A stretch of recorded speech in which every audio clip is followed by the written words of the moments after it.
नमस्कार, मैं सार स्वागत करता हूं आपके अपने YouTube channel expert coaching classes पर। दोस्तों, कल हमने CI की बेसिक क्लास को डिस्कस किया था और 2 से 3 क्वेश्चन किए थे। 4 मेथड बताई थी मैंने आपको, इफेक्टिव रेट और रेशियो मेथड और एक ट्री मेथड और एक जो असली मेथड मतलब एक लाइन में पूरा का पूरा ट्री बनाने की बजाय उसको हम लिख देते हैं। तो चलिए हम स्टार्ट करते हैं। कल हमने ये भी कर लिया था, पहला क्वेश्चन, दूसरा क्वेश्चन हो गया था हमारा। अब हमारा तीसरा क्वेश्चन यहां से, और ये टाइप नया टाइप है दोस्तों, ये बिल्कुल नया टाइप है, इसको हम डिस्कस करते हैं। इसको पहले पढ़ लीजिए आप कि देखिए ये नया टाइप है। इसमें क्या रहता है कि हमें इसमें क्या रहेगा, साधारण ब्याज और चक्रवृद्धि ब्याज CI माइनस SI का हमें डिफरेंस दिया रहेगा और मूलधन पूछेगा, मतलब प्रिंसिपल पूछेगा, या प्रिंसिपल दिया रहेगा, साधारण ब्याज और चक्रवृद्धि ब्याज का अंतर पूछेगा। ये बिल्कुल नया टाइप है और इसमें हमें याद रखना है दोस्तों, जो रेट है ना, रेट सिर्फ इसको तोड़ना है और तुरंत आंसर तक पहुंच जाएंगे हम। जैसे ही 20% दिखे हमें लिखना है 20% की फ्रैक्शन वैल्यू 1/5। 2 साल का बोला है तो स्क्वायर कर दिया, 1 का स्क्वायर 1, 5 का स्क्वायर 25। तो जो 25 यूनिट है वो हमारा क्या है, प्रिंसिपल, और 1 यूनिट जो है वो क्या है, CI माइनस SI, चक्रवृद्धि ब्याज और साधारण ब्याज का अंतर। तो 25 यूनिट की वैल्यू कितनी दी है हमें, 5000। तो 1 यूनिट की वैल्यू क्या आ जाएगी, 200, और CI माइनस SI का अंतर कितना है, 1 यूनिट। तो 1 यूनिट का मान 200 आ गया। तो यहां से आ गया ये एक लाइन में। अब इस टाइप के हम और सवाल करते हैं। जैसे कि ये है 14/2/7%, इसकी फ्रैक्शन वैल्यू क्या है दोस्तों, 1/7। ये मैंने परसेंटेज में बताया है। तो 14/2/7% की फ्रैक्शन वैल्यू मैंने लिख दी 1/7। 2 साल का बोला है, स्क्वायर कर दिया, 1 का स्क्वायर 7 का स्क्वायर। तो कितना आ गया, 1 का स्क्वायर 1, 7 का स्क्वायर 49। और जो नीचे वाला 49 यूनिट है, ये क्या है, हमारा मूलधन है। 1 यूनिट क्या है, चक्रवृद्धि ब्याज और साधारण ब्याज का अंतर है। हमें क्या दिया है, 7350 रुपए की धनराशि, मतलब मूलधन की वैल्यू दी है। तो 49 यूनिट बराबर कितना आ जाएगा, 7350। 1 यूनिट बराबर कितना आ जाएगा, 7350 डिवाइडेड बाय 49। अब जब हम इसको काटेंगे तो देखो, 7 से काटा 1050, फिर 7 से काटा 150, मतलब 1 यूनिट बराबर हमारा आ गया 150, और CI माइनस SI क्या है हमारा, 1 यूनिट। तो 1 यूनिट की वैल्यू क्या आ गई, 150। यही हमारा आंसर हो गया। अब हम इसे ट्री से करते हैं। देखिए 14/2/7%, 1/7। 2 साल का बोला है तो 2 बार 7, मतलब 49। ठीक है, 49। 2 साल में क्या करते हैं, पहले साल मूलधन पर ब्याज लगेगा, तो 49 का 1/7 क्या हो गया, 7 हो गया। दूसरी साल क्या होगा, दूसरी साल मूलधन पर तो ब्याज लगेगा ही, 49 का 1/7 क्या, 7। लेकिन साथ साथ जो ब्याज मिला है ना पहली साल, इस पर भी ब्याज लग जाएगा। तो इसका 1/7 क्या हो जाएगा, 1 हो जाएगा, 1 हो जाएगा। अब देखो, मैंने बताया ये 7 और ये 7 क्या है, ये SI है, क्योंकि मूलधन पर ब्याज। जो पहली लाइन में जो गोले रहते हैं ना, जितने भी, चाहे 2 साल का हो चाहे 3 साल का, वो SI रहते हैं। और कंप्लीट मिलाकर 7 + 7 + 1 ये क्या रहता है, CI रहता है। तो यहां से देखो, CI की बात करूं तो 7 + 7 + 1 ये CI हो गया, माइनस SI की बात करूं तो 7 + 7 ये है SI, 7 + 7। तो 7 से 7 गया, 7 से 7 गया, 1 यूनिट बचा, 1 यूनिट। यही क्या है, CI माइनस SI का डिफरेंस। तो 49 यूनिट हमारा प्रिंसिपल है। 49 यूनिट की वैल्यू, 49 यूनिट की वैल्यू हमें कितनी दी है, 7350। बात तो वही हो गई कि 1 यूनिट बराबर क्या हो जाएगा, 7350 डिवाइडेड बाय 49। इसको काटेंगे तो हमारे पास आ जाएगा 150, और 1 यूनिट की वैल्यू पूछा है हमसे, तो इसको हम डायरेक्ट करेंगे। बाकी ट्री बनाना आपको आना चाहिए। नेक्स्ट क्वेश्चन पर चलते हैं। हम इसको 2-2, 3-3 मेथड से बताएंगे आपको। हर क्वेश्चन मैथ से आपका डर बिल्कुल खत्म कर देंगे अगर आपने ये शून्य से शिखर का बैच कंप्लीट कर लिया। चलिए दोस्तों, नेक्स्ट देखते हैं, इसी पर बेस्ड देखते हैं। पहले डिफरेंस पर बेस्ड सवाल देखते हैं हम। ये देखिए एक डिफरेंस पर बेस्ड। अब हम इसे उसी मेथड से करेंगे, जैसे 12% बोला है, 12% की फ्रैक्शन वैल्यू कैसे निकालेंगे, 12/100। 4 से काटा 3 और 4 से काटा 25। अब देखो 3/25 हमने लिख लिया। 2 साल का बोला है, 2 साल का बोला है तो स्क्वायर कर दिया, 3 का स्क्वायर और 25 का स्क्वायर। 3 का स्क्वायर 9, ये क्या है CI माइनस SI। 25 का स्क्वायर 625, ये क्या है प्रिंसिपल। तो 9 यूनिट और 625 यूनिट। इसने क्या दिया हमें, चक्रवृद्धि ब्याज और साधारण ब्याज का अंतर 72 रुपए दिया है। ओरिजिनल वैल्यू 72 रुपए है और ये इसमें निकाला है रेशियो में, ये 9 यूनिट है। तो 9 यूनिट बराबर क्या हो जाएगा 72, तो 1 यूनिट बराबर क्या हो जाएगा 72/9 मतलब 8, और 625 यूनिट ये प्रिंसिपल है, तो 625 यूनिट की वैल्यू हो जाएगी 625 इंटू 8, तो आंसर आ जाएगा आपका 5000। क्या मेरी बात समझ पाए हो? इस वीडियो को एक बार और देखना, ये वो क्वेश्चन है जहां आप ट्री बना लोगे लंबा चौड़ा, लेकिन उससे कुछ होने वाला नहीं है। जब हमारे पास ये मेथड है तो हम ट्री पर क्यों जाएंगे। आप CI बहुत ही ज्यादा टेक्निकल टॉपिक है, यहां पर कैलकुलेशन की बहुत दिक्कत आती है, क्योंकि हर कैलकुलेशन CI के लगभग सवालों में आपको कैलकुलेशन मिलने वाली है, इसलिए हमें ऐसी मेथड को अप्रोच करना है। नेक्स्ट क्वेश्चन देखिए, वही 2 वर्षों के चक्रवृद्धि ब्याज और साधारण ब्याज का अंतर 160 रुपए है, ठीक है। साधारण ब्याज के 2880। अब इसमें हमें क्या निकालना है, चक्रवृद्धि ब्याज की दर। और जो हमारा टाइप था वो हमने बोला था कि भैया CI और SI का अंतर आ जाए और प्रिंसिपल, ये दोनों का जिक्र हो कि प्रिंसिपल देके CI SI निकाल दो, CI SI देके प्रिंसिपल निकाल दो, तब हम वो वाली मेथड लगाएंगे। इसको हम कर रहे हैं अभी, रेट वाले को पहले वो वाली निपटा लें। किसी धनराशि पर दूसरे वर्ष का चक्रवृद्धि ब्याज, किसी धनराशि पर 15% की दर से चक्रवृद्धि ब्याज मिलता है। और सवाल है क्या, एक आध और प्रैक्टिस के लिए, चक्रवृद्धि ब्याज तथा साधारण ब्याज का अंतर। अब इसको देखिए, 12.5% क्या होता है 1/8। ये वही सवाल है, क्या चक्रवृद्धि ब्याज, साधारण ब्याज तथा चक्रवृद्धि ब्याज का अंतर 25 रुपए, ठीक है। तो आपको क्या धनराशि ज्ञात करना है, तो 12.5% क्या होता है 1/8। 2 साल बोला है तो स्क्वायर कर दिया, 1 का स्क्वायर 8 का स्क्वायर, 1 का स्क्वायर 1 यूनिट, 8 का स्क्वायर 64 यूनिट। अब इसने किसकी वैल्यू दी है, 2 वर्षों के चक्रवृद्धि ब्याज तथा साधारण ब्याज के अंतर की वैल्यू दी है, जो कि ऊपर लिखा है हमारा 1 यूनिट। तो 1 यूनिट बराबर 25, 64 यूनिट प्रिंसिपल की पूछा है तो 64 गुणा 25,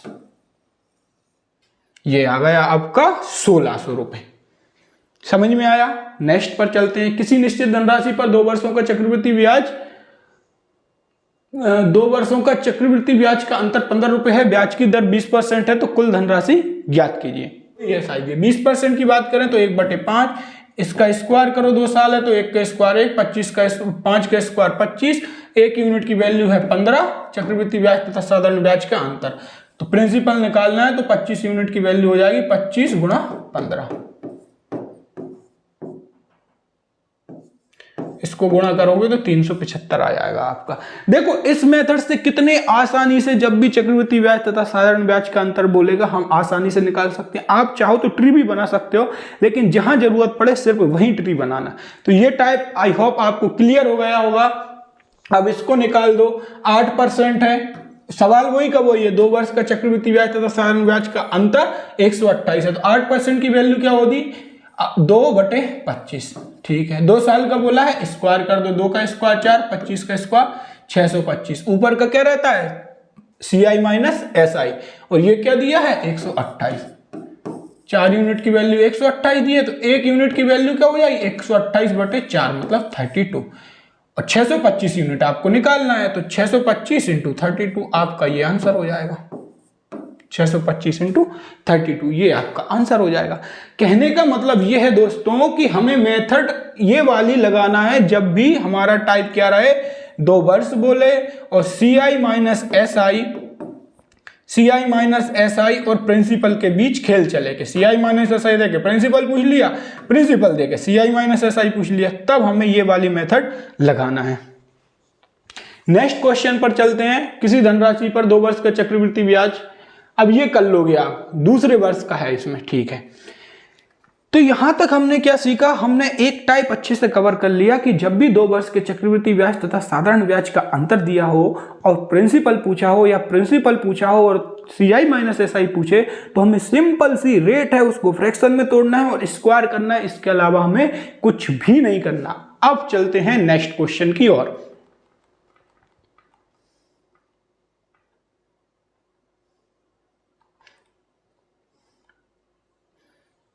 ये क्वेश्चन बार बार पूछा जा रहा है क्योंकि इस क्वेश्चन में बड़ी ही कैलकुलेशन होती है। इस क्वेश्चन का हम पहले बेसिक समझेंगे। इसमें n का मान पूछा है, पहले इस क्वेश्चन को समझिए आप ध्यान से। ये बोल रहे हैं कि देखिए कुछ राशि है जो कि जैसे कि 10,000 रुपये है, मैंने आपको दी, ठीक है। अब उसमें से मैंने क्या छुपा लिया, मैंने 10,000 रुपये दी और आपने मुझे 4,000 रुपये ब्याज दे दिया। तो तीसरा बंदा बोल रहा है कि आपने कितने वर्षों के लिए ली थी।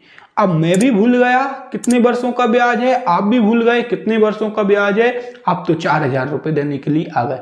तो अब वो वर्ष निकालना है कि कितने वर्षों के लिए मैंने आपको धनराशि उधार दी थी और आपने मुझे धनराशि 4,000 रुपये का जो ब्याज मुझे पे किया है वो कितने वर्षों का है। तो मुझे n की वैल्यू निकालना है कि कितने वर्षों का है। एक बेसिक फॉर्मूला जो रहता है, लेकिन हम फॉर्मूले से नहीं करेंगे, लेकिन उससे समझ होनी चाहिए आपको, क्योंकि ये क्वेश्चन बड़ा ही कैलकुलेटिव रहता है। a बराबर p 1 प्लस r/100 की पावर n। ए क्या रहता है, अमाउंट, जिसे हम मिश्रधन बोलते हैं। मिश्रधन क्या होता है, मूलधन प्लस ब्याज। पी क्या रहता है, प्रिंसिपल, जिसे हम मूलधन बोलते हैं। आर क्या रहती है, रेट। ये पी को मैं नीचे ले आया, a डिवाइडेड बाई पी। अब मेरा क्या बचा, 1 प्लस आर की वैल्यू 7 दी है इसने, 7 डिवाइडेड बाई 100। ए अमाउंट कितना बनेगा मेरा, देखिए 30,000 रुपये मूलधन है प्लस ब्याज 4,347 रुपये है।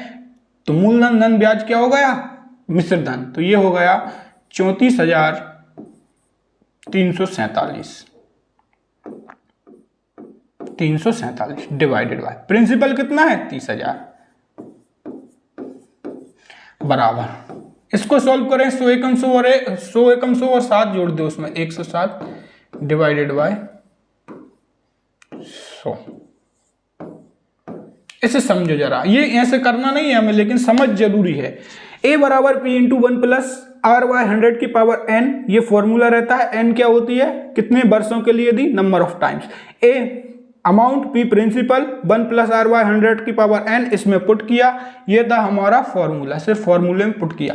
अब हम n बराबर क्या रखें कि हमें ये मिल जाए। देखो n बराबर आप 1 रखोगे तो क्या आएगा, n बराबर 1 रखोगे तो 107 बटे 100 की पावर 1, मतलब वही रहेगा। n बराबर 2 रखोगे तो 107 का स्क्वायर और 100 का स्क्वायर, 100 का स्क्वायर, ठीक है, 100 का स्क्वायर ये मिलेगा आपको। लेकिन जब आप इसका रेशियो बनाओगे ना, जब इसको 3 से काटोगे तो आपको यही मिलेगा। तो n बराबर 1 n बराबर 2 रख के देख सकते हैं, आंसर n बराबर 2 आ जाएगा। लेकिन ये कैलकुलेशन बहुत ही ज्यादा लेंदी है। दूसरा, अगर इससे हो जाए कि पुट कर लो तब तो ठीक है, नहीं हो तो सुनो भाई, 30,000 रुपये हैं, ठीक है। हमें पता है कि हमने रेशियो मेथड में क्या पढ़ा है, अगर रेट 20% है तो क्या लिख देते हैं, 1/5 प्रिंसिपल से अमाउंट का रेशियो 5 से 6 लिख देते हैं। 1 साल होती है, 2 साल होती है तो स्क्वायर कर देते हैं, 3 साल होती है तो क्यू कर देते हैं। क्यों, 5 से 6 5 से 6 ऐसे लिखते हैं ना। तो एक बार हम इनका P से A मतलब प्रिंसिपल से अमाउंट का हमें रेशियो लेना है। ये 30,000 है, ये 34,347 है। अब देखो इसको काटो जरा, आप इसको काटो, यही करना है हमें, प्रिंसिपल से अमाउंट का रेशियो ले लेना है जब भी नंबर ऑफ टाइम्स कितने वर्षों के लिए दिया है। इसको जितना काट सको काट दो। 3 से काटा ये बना आपका, और 3 से काटा तो ये बना आपका 11449, इसे 3 से काट दिया मैंने, ठीक है। अब आप ये देखो कि रेट क्या दी है, रेट हमें 7% दी है, जो कि हिंट करेगी कि इसी का स्क्वायर या क्यू बनेगा। रेट अगर 7% है तो इसको हम कैसे लिख सकते हैं, 7/100। अब रेट से प्रिंसिपल से अमाउंट का जब मैंने रेशियो बनाया मन में, तो प्रिंसिपल 100 रहेगा, 7 ब्याज है तो 100 यूनिट में जुड़ जाएगा 107 प्रिंसिपल और अमाउंट। अब ये निश्चित है कि काटने के बाद जो मिला है वो इसी का स्क्वायर या क्यू होगा। अगर स्क्वायर है तो 2 वर्ष है, क्यू है तो 3 वर्ष है। देखो 100 का स्क्वायर क्या ये होता है 107 का स्क्वायर सर नहीं आता, 107 गुणा 107 नहीं आता, तो लास्ट का डिजिट का गुणा करके देख लो, 7 7 49, यूनिट डिजिट नो, ये भी नो है मतलब वेरीफाई है। तो इसका ये स्क्वायर है, मतलब ये क्या है, 100 का स्क्वायर है और 107 का स्क्वायर है तो n बराबर 2 आएगा, क्यू होता तो n बराबर 3 आएगा। 2 मेथड हो गए। तीसरी बात, अगर आप एक चीज और समझो इसमें कि भाई 30,000 रुपये हैं, अगर मैंने और अगर हम ऐसे ही करते हैं बिल्कुल ओरली, जैसे कि 4,347 रुपये हैं, तो भैया 4,347 रुपये का कितने वर्षों में ब्याज बनेगा अगर रेट 7% है? आप मुझे खुद बताओ। 30,000 रुपये हैं, मैंने आपको दिए 1 साल के लिए, रेट है 7%, कितना ब्याज बना? आप बोलोगे सर 2100 रुपये। करेक्ट है, ठीक है।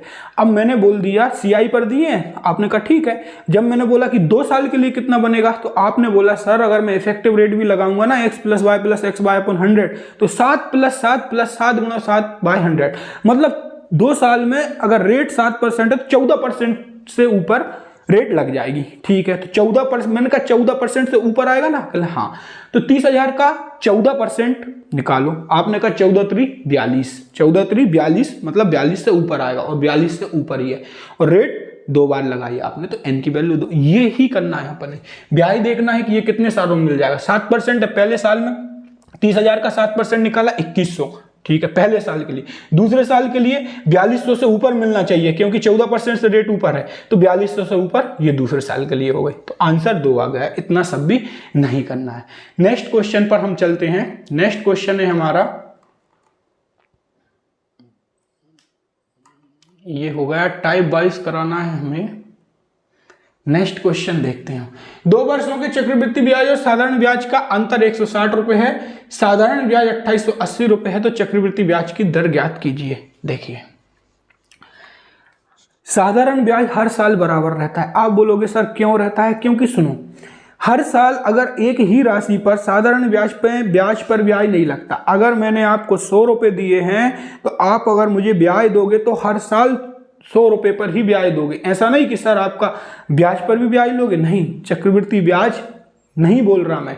तो हर बार अगर 100 रुपए का 10% ही निकालोगे तो 10 ही आएगा, दूसरे साल भी 100 रुपए का 10% निकालोगे तो 10 ही आएगा, मतलब ऐसा ही हर साल बराबर रहता है। तो मैं ये कह सकता हूं कि यहां पर मुझे दिया है साधारण ब्याज 2880 रुपए है 2 वर्षों का, तो पहले साल का ब्याज क्या होगा? अगर 2 वर्षों का 2880 रुपए है, तो सिंपल 2 का भाग दे दूंगा मैं, तो क्या आ जाएगा? 1440 रुपए, क्योंकि ऐसा ही हर बार बराबर रहता है। अब जो भी राशि हुई होगी उसमें पहले साल भी 1440 लगा होगा, दूसरे साल भी 1440 लगा होगा, और इनने जोड़कर लिख दिया कि दोनों साल का 2880 है। इतना आप समझ गए। अब देखो, ट्री को बिल्कुल बेसिक तरीके से समझना है। इसमें हमें देखो, मैंने कहा क्या कि P हमारा है प्रिंसिपल, ट्री बना रहा हूं मैं 2 साल का, P प्रिंसिपल है, ठीक है, और रेट है क्या हमारी? R% रेट है, टाइम बराबर कितना है? 2 ईयर।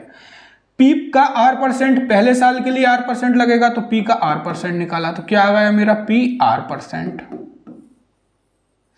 अब दूसरे साल पर जैसे ही मैं चला, तो पहले प्रिंसिपल पर तो रेट R% लगेगी ही लगेगी, मतलब P का R% तो लगेगा ही लगेगा। फिर जो ब्याज यहां बदना है, मतलब एक गोले पर लगा दिया, पीछे जितने गोले छूट रहे हैं सब पे रेट लगाते हैं दूसरी बार में, तो PR% का भी हम क्या R% लेंगे, तो क्या आ जाएगा? PR% का R%। अब सुनना जरा ध्यान से, हमें पता है कि जो पहले जो गोले रहते हैं वो SI के हैं। CI की बात करें तो 1, 2 और 3, ये तीनों गोले क्या हैं? CI के गोले हैं। बिल्कुल ठीक है। अब सुनो, हमें पता है कि देखो CI पहले साल और दूसरे साल बराबर रहेगा। अब यहां पर हमें क्या दिया है? साधारण ब्याज 2880, तो पहले साल 1440, दूसरे साल 1440, हो गया 2880, क्योंकि ऐसा ही हर बार बराबर रहता है। यहां कोई क्या होगा? यहां कोई प्रिंसिपल होगा, यहां कोई क्या होगा? प्रिंसिपल होगा। अब देखो, ये पहला गोला, यहां दूसरा गोला, और रेट कुछ रेट लग कर आया होगा। प्रिंसिपल का R%, ये देखो प्रिंसिपल का R%, यहां भी प्रिंसिपल का R%, और फिर यहां का R%, 1440 का R%, और ये गोला क्या रहेगा? ये गोला रहेगा साधारण ब्याज और चक्रवृद्धि ब्याज का अंतर, जो कि हमें क्या दिया है? साधारण ब्याज और चक्रवृद्धि ब्याज का अंतर हमें क्या दिया? 160, तो हमने लिख दिया 160। ये क्या लिख दिया हमने? 160। क्यों? क्योंकि ये भी साधारण ब्याज, ये भी साधारण ब्याज, ठीक है, और चक्रवृद्धि ब्याज क्या रहेगा? ये 3 मिला के, तो चक्रवृद्धि ब्याज में साधारण ब्याज घटाएंगे तो ये 2 गोले कट जाएंगे, बचेगा यही। तो चक्रवृद्धि ब्याज और साधारण ब्याज का अंतर क्या दिया है? 160। हमसे क्या पूछा है? रेट %। तो यहां से इसे उठाओ आप अकेला, इसे 1440 का R% जब लगाया तो कितना आया मेरा 160 आया, 160 आया। तो देखो R, अब इसको मैं सॉल्व करता हूं, R% इंटू 1440 बराबर में 160, ये 0 से ये 0 गया, 16 नंबर 144 हो गया, और R बराबर मेरा क्या आ गया 100/9 आ गया, जो कि क्या रहता है 11/9%, 11/9%। ये ऑप्शन मेरा सी हो गया, ऑप्शन क्या हो गया सी हो गया। क्वेश्चन पर चलते हैं। किसी धनराशि पर दूसरे वर्ष का चक्रवृद्धि ब्याज 63 रुपए है तथा ब्याज की दर 16.2/3% है। धनराशि 16.2/3% 1/6, 2 साल का बोला है तो 6 गुणा 6 36, ये प्रिंसिपल मान लिया। पहले साल देखो 16.2/3% की फ्रैक्शन वैल्यू होती है। पहले साल मतलब सीआई का ट्री बना रहा हूं, पहले साल कैसे लिखेंगे, जितने गोले दिखेंगे पहले साल में, पहले साल देखो पहले साल में हमें एक ही गोला दिख रहा है, इस पर 1/6 लगा दो, क्या हो जाएगा 36 का 1/6 6। दूसरे साल यहां पे आएंगे, कितने गोले दिख रहे हैं 2, दोनों पर लगा दो 36 का 1/6, ये हो गया 6, और फिर 6 दिख रहा है तो 6 का 1/6, ये हो गया 1, ये हो गया। अब वो क्या पूछ रहा है हमसे, दूसरे वर्ष का चक्रवृद्धि ब्याज 63 रुपए है, तो पहले साल का 6 है, दूसरे साल का 6 और 1 7 है, तो 7 यूनिट बराबर क्या दिया है 63। पूछा क्या 1 यूनिट बराबर क्या हो जाएगा 63/7 मतलब 9, और पूछा क्या है उसने धनराशि, धनराशि है 36 यूनिट, 1 यूनिट बराबर 9, तो 36 यूनिट बराबर 36 गुणा 9, ये हमारा आंसर हो गया। किसी धनराशि पर 2 वर्ष के लिए 15% की दर से चक्रवृद्धि ब्याज इतना मिलता है, तो ये तो बेसिक क्वेश्चन है, ये आप कर लोगे कि 2 वर्ष के लिए 15% की दर पर चक्रवृद्धि ब्याज इतना मिला है। मूल राशि याद कीजिए कैसे, 15% की फ्रैक्शन वैल्यू हमें पता होना चाहिए क्या होती है 3/20। प्रिंसिपल क्या मानेंगे, 2 साल का है तो 2 बार 20 लिख देंगे मतलब 400। अब 400 में पहली साल क्या होता है, कितने गोले दिख रहा है 400 का ही दिख रहा है, तो इस पर लगा दो 3/20, ये आ गया 60। दूसरे साल की बात करें, दूसरे साल एक ये गोला दिख रहा है तो इस पर 3/20 लगा दो, 3/20 मतलब 15%, 400 का 3/20 क्या हो गया 60 हो गया, और एक ये दिख रहा है 60 का 3/20 क्या हो गया 9 हो गया। अब इसने बोला है चक्रवृद्धि ब्याज 3225 मिलता है, मतलब कुल चक्रवृद्धि ब्याज 3225 है, तो 60 9 कितना हो गया 129 यूनिट, तो 129 यूनिट की वैल्यू क्या है 3225, तो 1 यूनिट बराबर क्या हो जाएगा 3225 डिवाइडेड बाय 129, ये इससे कितनी बार जाएगा, अब इसको अप्रोक्स से करना है हमें, देखो कैसे 3225 डिवाइडेड बाय 129 है तो हमें 130 मानना है, पीछे का 5 छोड़ दिया, ये वाली 0 छोड़ दी, हमारे पास बचा है 322/13, 13 दूनी 26 62 मतलब 13 पंजे 65 के नजदीक है 25, ये 25 बार जाएगा। ये मैं सिखा दूंगा आपको कैलकुलेशन कैसे करते हैं। तो 1 यूनिट बराबर 25, प्रिंसिपल पूछा है तो 400 यूनिट की वैल्यू क्या हो जाएगी 400 गुणा 25, ये आपका आंसर हो जाएगा। नेक्स्ट क्वेश्चन पर चलते हैं। 2 वर्ष के चक्रवृद्धि ब्याज और साधारण ब्याज का अंतर ज्ञात करें यदि मूलधन P तथा R% है। अभी हमने बताया, इसने बोल दिया मूलधन P है, ठीक है, रेट क्या R% है, 2 वर्ष का बोला है 2 डंडे, पहले पर R% लगाओ आप, कितना आएगा P का R%। अब दूसरी साल में पहले P का लगेगा R%, P का R%, फिर जो ब्याज मिला इस गोले पर भी लगेगा R%, तो ये क्या आ जाएगा P का R% का R%, ठीक है। और यही क्या रहता है दूसरे साल में चक्रवृद्धि ब्याज और साधारण ब्याज का अंतर, क्यों, क्योंकि ये भी SI ये भी SI, और CI क्या रहेगा 1 2 3 गोले, तो इन 3 गोलों में से ये 2 गोले ऊपर के घट जाएंगे तो एक ही गोला तो बचा, तो यही CI माइनस SI का अंतर रहता है। तो आंसर क्या रहेगा PR% मतलब R/100 इंटू R% मतलब R/100, तो आप PR²/100 का स्क्वायर, ये हमारा आंसर रहेगा। इस वीडियो को ध्यान से देखना क्योंकि ये बेसिक है, और ये तरीके आप सीख गए तो क्वेश्चन जब भी मॉक टेस्ट लगाओगे या एग्जाम में बैठोगे तो घबराहट नहीं होगी, क्योंकि हम अलग अलग मेथड आती हैं, ठीक है। और अगर मेरा पढ़ाया हुआ पसंद आ रहा है दोस्तों तो प्लीज चैनल को लाइक शेयर और सब्सक्राइब करना ना भूलें। नेक्स्ट क्वेश्चन पर आज हम 15 क्वेश्चन करेंगे। किसी धनराशि पर दूसरे वर्ष का चक्रवृद्धि ब्याज 420 रुपए है, दर है हमारी 12%। अब देखो 12% की फ्रैक्शन वैल्यू 12/100, 4 से काटा तो 4 तिया 12 और 25, 3/25, 2 बार बोला है तो 25 गुणा 25 लिख देंगे, 625, ये प्रिंसिपल मान लिया। पहले साल एक गोला दिख रहा है तो एक गोले पर 12% रेट मतलब 3/25 फ्रैक्शन वैल्यू है, ये निकाल लिया। 625 का 3/25 ये कितना आएगा 75 रुपये। फिर दूसरे साल 625 का 3/25 निकाला, ये कितना आ गया हमारा 75। और फिर 75 का, क्योंकि ये भी तो ब्याज है तो ब्याज पर भी ब्याज लगेगा ना, 3/25 निकाला तो ये आ गया हमारा 9। ठीक है, उसने हमसे क्या बोला है, किसी धनराशि पर दूसरे वर्ष का चक्रवृद्धि ब्याज 420 रुपये। दूसरे वर्ष मतलब ये 75 + 9 84, तो 84 यूनिट बराबर उसने हमें क्या दिया है 420। तो 1 यूनिट बराबर क्या आ जाएगा, 1 यूनिट बराबर आ जाएगा 420/84 मतलब 1 यूनिट बराबर 5। तो धनराशि ज्ञात करना है, 625 यूनिट क्या हो जाएगी 625 × 5, 5 छिक्का 30, 3000, 3225, 3125, ये हमारा आंसर हो जाएगा।